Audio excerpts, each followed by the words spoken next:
Voici les 2 clés que j'ai apprises de mon expérience et qui, je le crois, vont multiplier par 10 ta productivité au quotidien. Un jour, j'ai réalisé une excellente vidéo de motivation qui m'avait pris environ 16 heures de temps pour être pensée, pour être écrite et pour être montée. Je n'avais absolument aucun doute sur le fait que cette vidéo ferait un carton de vues et de likes.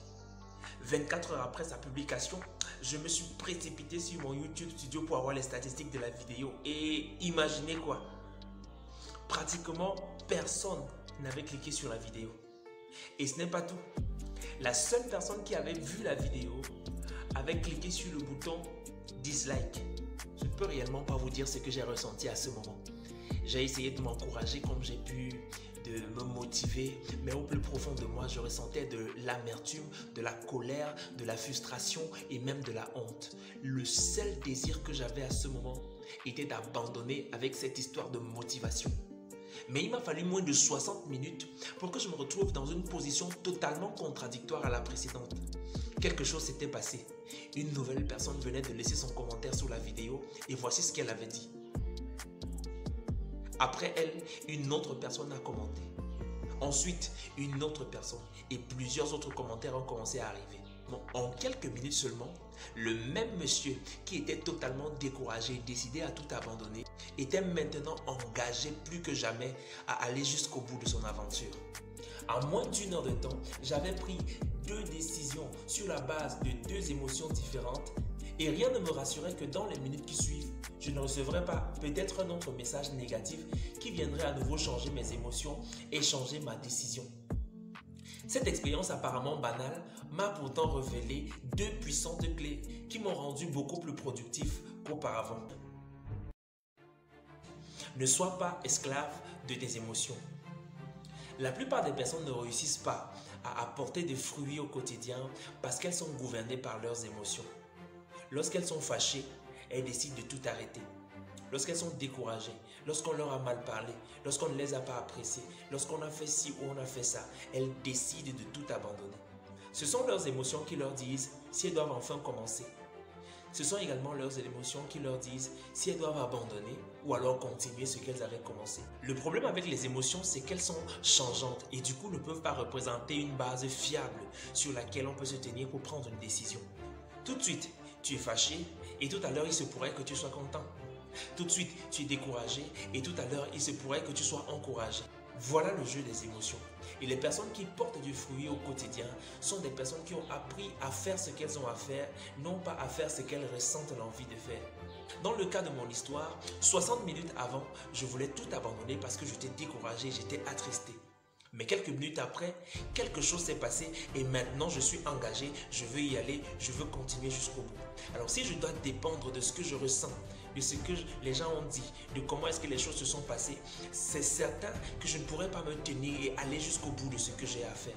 J'ai donc besoin d'avoir une autre base sur laquelle je me tiens pour agir et non pas simplement ce que je ressens et non pas simplement comment je me sens, ce que les gens ont dit de moi, ainsi de suite. Et la plupart des personnes se confient beaucoup plus à leurs émotions pour choisir de commencer ou de ne pas commencer, pour choisir de faire ou de ne pas faire, pour choisir d'initier ou alors d'abandonner. Dans cette vidéo, ma motivation est de t'aider à réaliser que tu ne devrais pas faire confiance à tes émotions pour prendre des décisions. Si tu veux avoir des résultats étonnants dans ton quotidien, si tu veux vivre une vie dans laquelle les autres peuvent regarder et se demander comment est-ce que lui il fait, voici la chose que tu dois apprendre. Tu dois apprendre à faire ce que tu dois faire, même lorsque tu ne ressens pas l'envie de le faire. Voilà ce que font les personnes qui parviennent à porter beaucoup de résultats au quotidien. Elles ne réalisent pas ces choses parce qu'elles sont faciles pour elles. Elles ne réalisent pas ces choses parce qu'elles n'ont rien qui ne les décourage. Elles les réalisent parce qu'elles ont choisi de faire ce qu'elles ont à faire, même lorsqu'elles n'en ressentent pas réellement l'envie. La plupart des gens que j'ai appréciés dans mon domaine d'activité, lorsque j'ai eu à causer avec elles, je me suis rendu compte et elles-mêmes me l'ont avoué qu'à maintes reprises, elles ont eu envie d'abandonner. Elles ont eu envie d'abandonner, mais elles n'ont pas abandonné. Elles n'ont pas nécessairement fait ce qu'elles ressentaient, ce qu'elles avaient envie de faire. Mais au fond, elles ont tout aussi rencontré des difficultés. Elles ont tout aussi été découragées par d'autres personnes, mais elles ont quand même continué à faire ce qu'elles avaient à faire pour avoir les résultats qu'elles ont. Je n'avais pas nécessairement envie de faire cette vidéo aujourd'hui, mais il fallait que je la fasse. Et c'est pour ça que je me suis levé le matin et je suis venu m'asseoir pour faire la vidéo. Ma vidéo qui a actuellement le plus grand nombre de vues est une vidéo que j'ai réalisée un jour alors que j'avais eu une dispute avec mon épouse. Ce jour, j'avais planifié de réaliser la vidéo, mais après la dispute avec elle, j'étais découragé, j'avais plus aucune envie de le faire. Pour la première fois dans ma vie, j'ai osé aller faire la vidéo, bien qu'à l'intérieur de moi, je ne ressentais aucune envie de faire cette vidéo. Et aujourd'hui, plusieurs personnes regardent cette vidéo et personne ne sait dans quel état d'esprit est-ce que je l'avais faite. Beaucoup de personnes l'ont regardée, beaucoup de personnes l'ont liké et beaucoup de personnes ne savent pas que je l'ai fait un jour pendant lequel je n'avais pas envie de le faire. Alors si j'avais obéi à mes émotions et que je ne l'avais pas fait, j'aurais pas de vidéo. Les résultats qu'elle a aujourd'hui, je ne les aurais pas. Je n'aurais aucun résultat. Donc lorsqu'on obéit à ses émotions, on rate les occasions, on rate les opportunités juste parce qu'on était fâché, juste parce qu'on n'a pas voulu le faire, juste parce que notre cœur nous a dit que, ainsi de suite. Même si c'est difficile, même si tu n'en as aucune envie, même si personne ne te soutient, fais ce que tu as à faire et n'abandonne pas. Parce que même ces gens qui se moquent de toi actuellement, ces gens qui refusent de te soutenir, dans peu de temps viendront acclamer le fruit de ta persévérance. N'attends plus tes émotions, fais-le même contre leur gré. Si tes émotions ne sont donc pas la base sur laquelle tu dois te tenir pour décider de faire ci ou de faire ça, sur quoi dois-tu donc te tenir? Voilà la raison d'être de la deuxième clé que je m'en vais te partager.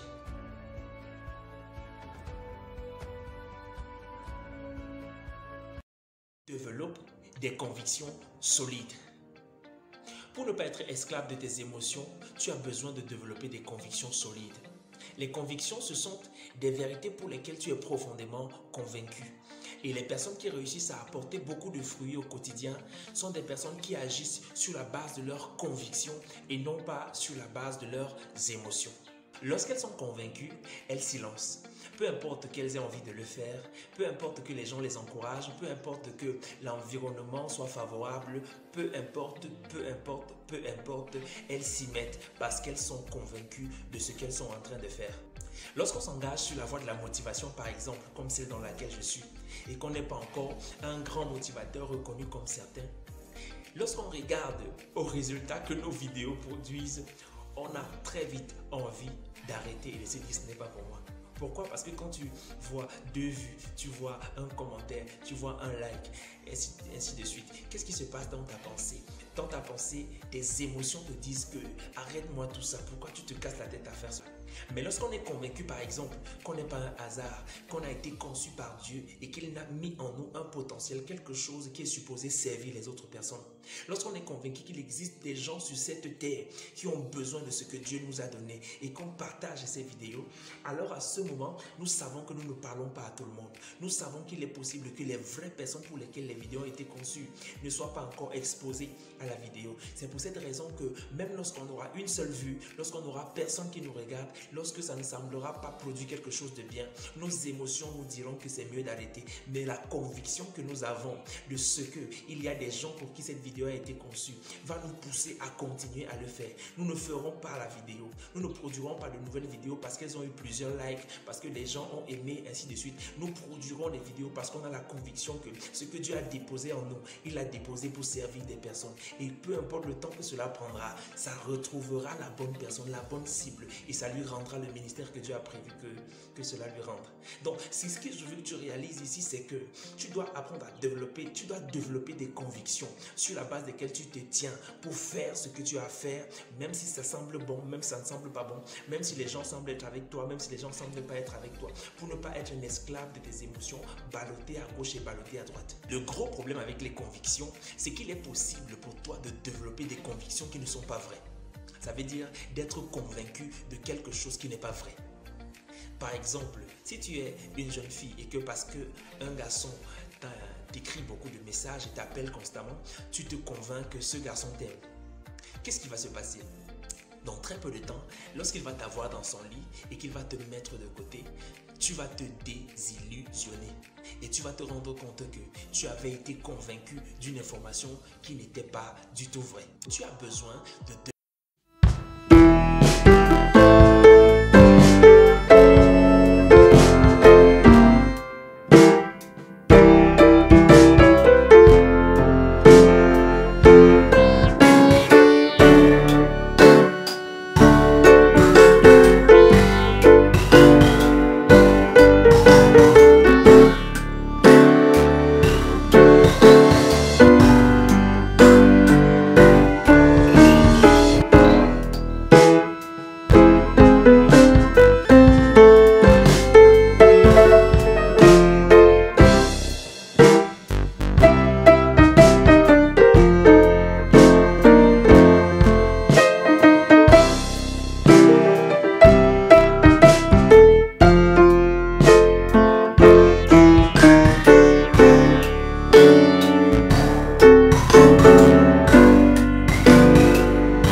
ce que j'ai appris de ma petite expérience de youtubeur et que j'ai eu à cœur de partager avec toi dans le cadre de cette vidéo.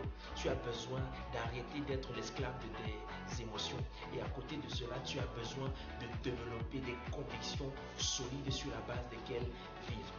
Merci d'avoir regardé la vidéo jusqu'au bout. Je te le rappelle une fois de plus, tu es béni de toutes sortes de bénédictions et une glorieuse destinée est attachée à ta vie.